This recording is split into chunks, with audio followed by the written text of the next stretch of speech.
Hey, it's Kim here from the TSS. In this video, we're going to talk about the concept of converting time into distance.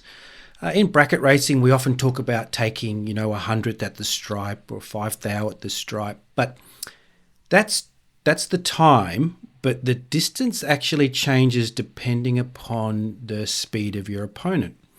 So the quicker your opponent is going, that 100th is worth more in distance. And the slower your opponent is going, that 100th is worth less in distance. So taking 100th very much depends upon who you're racing and how fast they're going.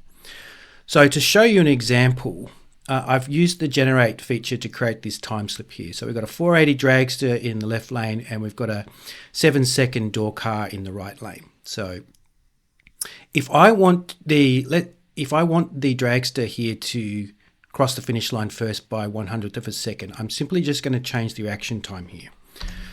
So both going dead on. The only difference here is the reaction time of 100th difference. So dragster will get there first by 100th. And if I simulate that, and then we turn the time slip on, and we can see here the margin of victory in time is 100th. And there's the distance, 1.447 feet. Okay, so remember that number. 1.447 feet. So the important part here is the 7-0 of the opponent. So if I'm running a 7-0 opponent, I need to take 1.447 feet or less to be 100th or less at the finish line. So let's change it slightly here. Let's put this back to 2. Let's change this now by 100. So now the door car, the 7-second car, is going to get to the finish line first by 100th. Now in this instance, so I'll just switch over here. The door car can cross in front by 2.171 feet to be 100th or less in front. So there's the concept. So the dragster in this instance would have less distance to work with, and the door car has more distance to work with because of the speed of their opponent.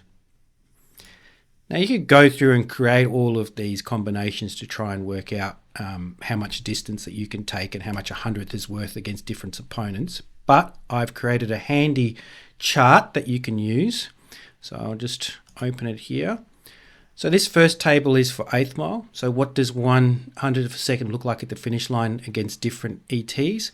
So let's say you were racing against a 5-0 opponent. You can take 2 feet is worth 100th. If you were racing against let's say a 750 opponent, you can take 1.3 feet at the finish line. Now, here's the quarter mile tables. So same situation here, but we're just talking about now quarter mile. So if we were running a 7-0 opponent on the quarter mile, we could take 2.9 feet is equal to 100th. And if we were running a 1050 opponent, then we could take 1.8 feet at the finish line, which equals 100th. Now, for index races where the ET doesn't really match the mile an hour, so, your 890, 990, 1090 classes, for example, I've also created this mile an hour chart. So if you know your opponent runs 180 mile an hour at the finish line, then you can take 2.6 feet equals 100th. Or if they run 150 mile an hour, you can take 2.2 feet is equal to 100th.